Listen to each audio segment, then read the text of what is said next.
that is able to complement any type of following composition that you have. It doesn't put you in a way, it doesn't put you in a set playstyle. It just allows you so much options rather than anything else. And BDG, going for that regard, will be picking up the Lee Sin here, which I really do like. But wait, what's their last ban though?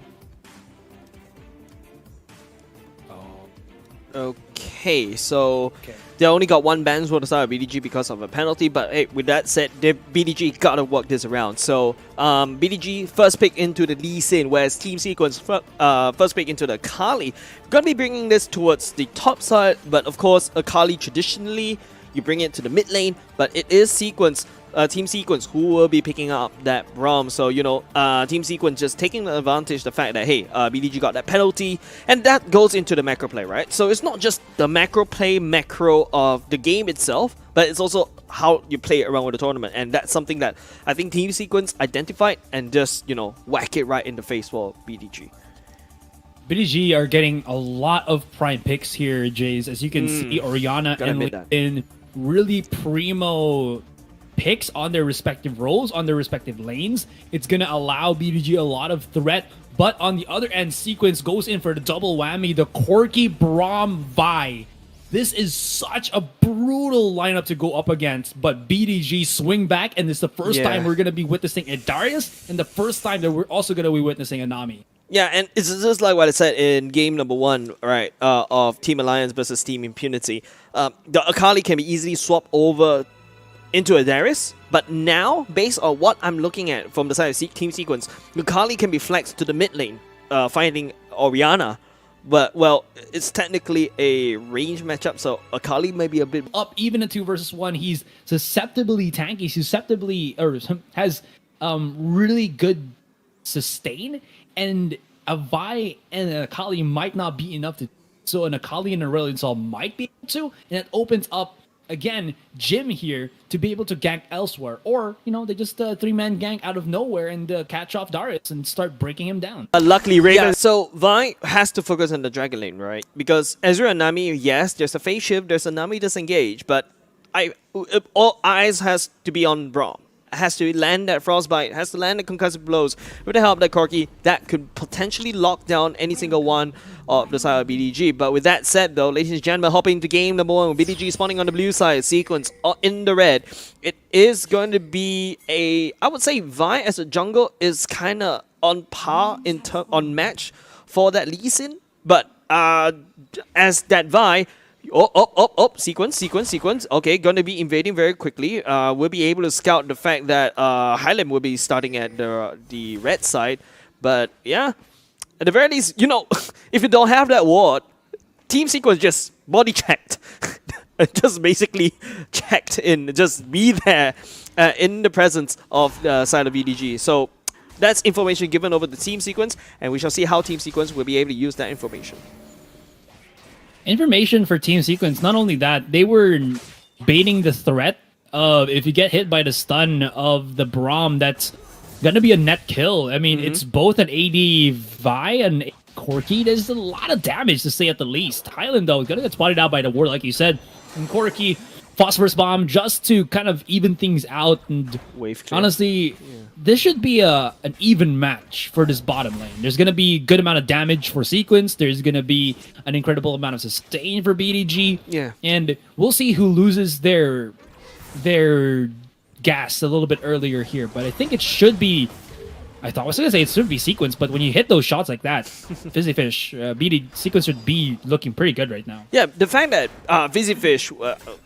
on the Nami, well, no pun intended is the name, we'll be able to heal, just provide that amount of sustain to I Am Groot. So as long as BDG remain a good distance, but at the same time, Sequence with Shuriken Flip will be able to land on top of the Hylian. Jumps on in instead. Leroy just doing Akali things. No level 5 yet, so not really much of kill potential right there, but at the same time, Team Sequence looking to be in trouble. Unbreakable on top. Will be able to block as much blows on top of it as Cyrus coming in with the big star coming in. Look at it grow so big. The Corki Gatling gun will be able to focus down that Ezreal as Nami is forced to run away. I mean, Aurelion Sol is there to rotate quickly. Because of his mobility with his third, he can basically slither his way into the lanes and say, I am here. But when you play so close to the mid lane, you're going to be in a world of hurt because Syras can just rotate so quickly.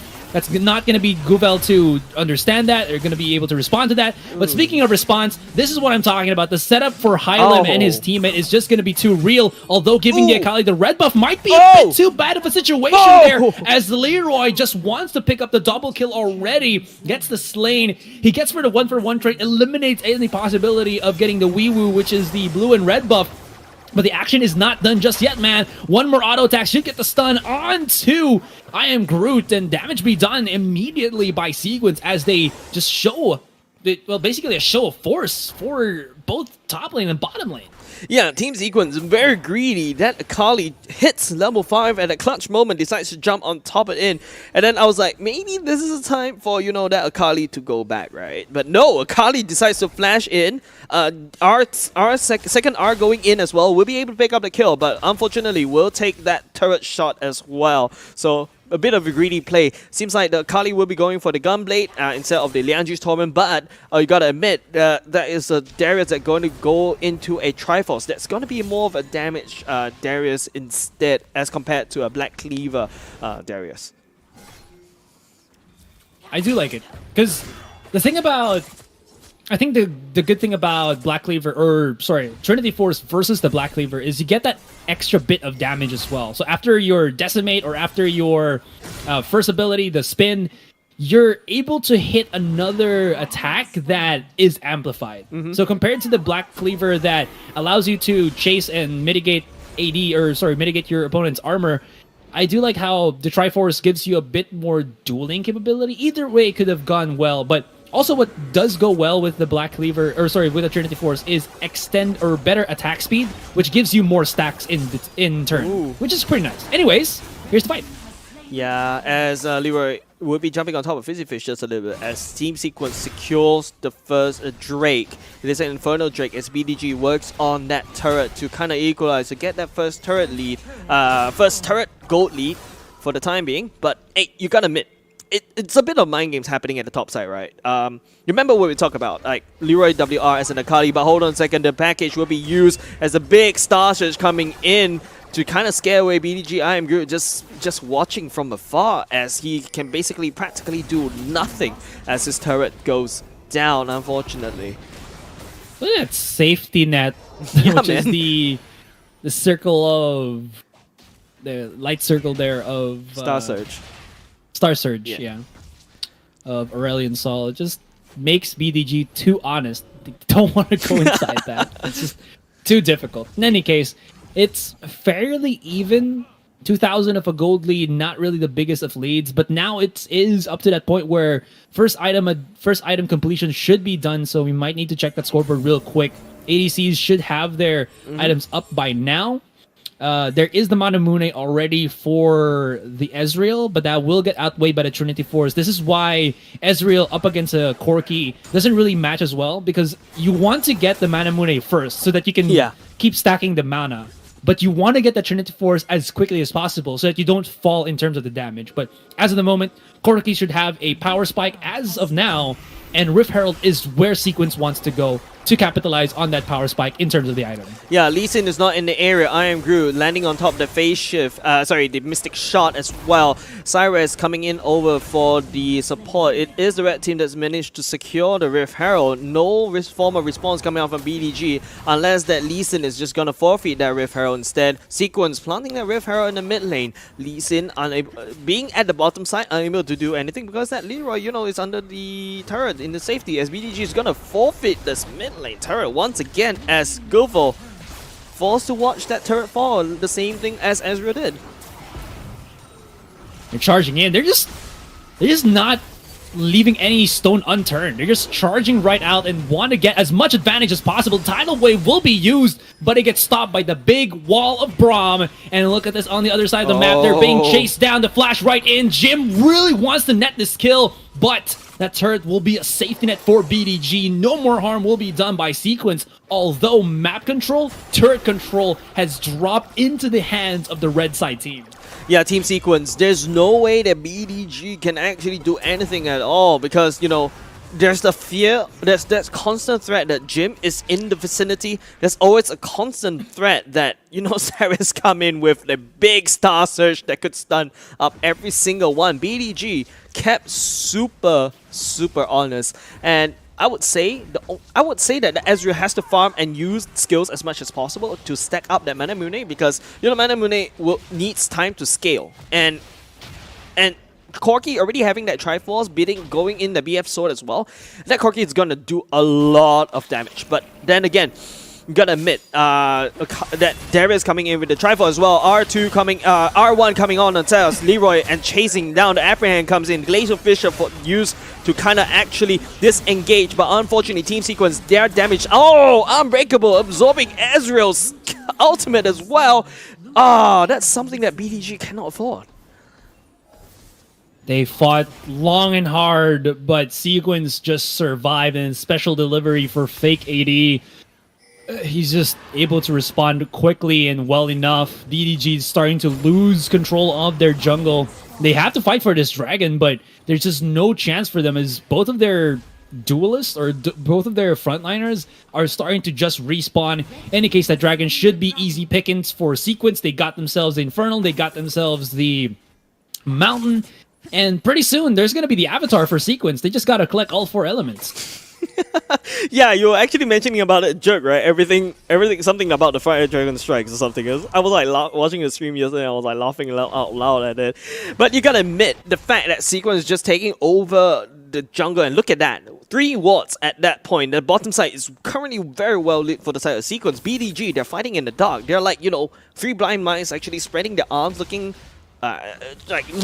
finding their way, but constantly they're meeting the traps of Sequence because, like, you know, it's just so hard to fight someone without information, as Sequence will be able to take down the mid lane turret, as BDG will once again forfeit any form of defense, and it's very hard for BDG to fight back this time round. So I feel like it's something that they should consider in the next round, but in fact a bit of team fight happening. Tidal Wave will be engaged as well as Team Sequence. They're gonna fight right under the turret. They're gonna take a few turret shots at the same time, but the Nocturne good time. Oh, the Apprehend coming in as well, but sorry, the spin coming in from the Darius, but the damage from fake AD is true, as Cyrex will be able to shred and pick up 3 kills at the mid lane. If you watched Jujutsu Kaisen, for my weebs out there, what's up, weebs? Celestial expansion, domain expansion, there's just that. It seems like Sequence were starting to fall off. Darius was becoming, you know, the Slamma Jamma, keep on dunking on them, getting the pickoffs one by one, and then for some reason, Aurelion Sol and Fake AD, Cyrus and Fake AD turned on the switch. They started putting them in their own way. Celestial expansion started everything. Phosphorus Bomb came in second, and it just melted BDG. Imagine getting your foot hit by a door opening. That's basically it. That's how BDG felt. And Sequence is here once again for another Star Surge, which should be connecting because it's so damn huge. Yes, as Lee Sin has no choice but jump right on back. Tidal Wave, mostly more of the disengage, but it is Darius giving the Dunking Donuts at the same time. Fake AD jumping in with the package. The Valkyrie rushing in will be able to melt 2-3 members with the fact of the Gatling gun was activated, as Team Sequence, they take that team fight and they won it. And even though, yes, you know, Sarah, he's already activated as the Darius, right? Is starting to pop off, but Sequence has that tremendous amount of lead that, hey, even though that Sarah popped off, it doesn't really matter because Team Sequence, they've got everything they wanted in this game. That's the thing about the Darius, is that he's only effective if you can stick to a target. And yeah, what's that kind of forcing Sarah to do is always run up. And if he can't, he's basically a non-factor for BDG. He can make so much damage. Granted, oh, that was a connection for Hylam. Okay, we like those. But to finish off, We take those, exactly. To finish off, Sarah has to stick to his targets to be a viable threat. And if he cannot, it just does not work. Having no teammate to help him make that happen is gonna be a tall task for him. And I Am Groot is still not in a position where he can be threatening. Because look at his items. We've already passed like 7 minutes after checking the items once again, and he is still on a Manamune. He's not even done with his Trinity Force. He is not up to the point where he can match up to the Corki, who has, oh my god, Infinity Edge, Rapid Fire Cannon, and a Triforce as well. Yeah, like, you know, it's like what I said, luxury items. Corki is just prancing around with, you know, designer bags, whereas Ezreal is just, you know, completing 2 and is just biting off. And don't forget that Manamune is not even at, it's not even, you know, at its maximum form yet. And it's just something that BDG is just lacking in terms of, you know, map pressure. That Ezreal should be farming constantly, but something that Sequence was making sure is that Ezreal cannot engage, but there you go. Glacial Fissure will be activated once again as Vi finds Hylim at the back. Gatling Gun will be raining love, raining fire over the board of Lee Sin as Hylim. The Tidal Wave will be used, but that won't be necessary as the members of BDG falls. The Star Surge will be used as well, but it is the Voice of Light, I think, will be able to secure that kill, as well as Sequence is looking super dominating in this game, and, well, probably will end this game right here, right now. I mean, there's nobody alive, and inhibitor turrets are easy Pickings. Lego stacks that you can topple off. And speaking of being toppled off, game number 1, Sequence takes it away.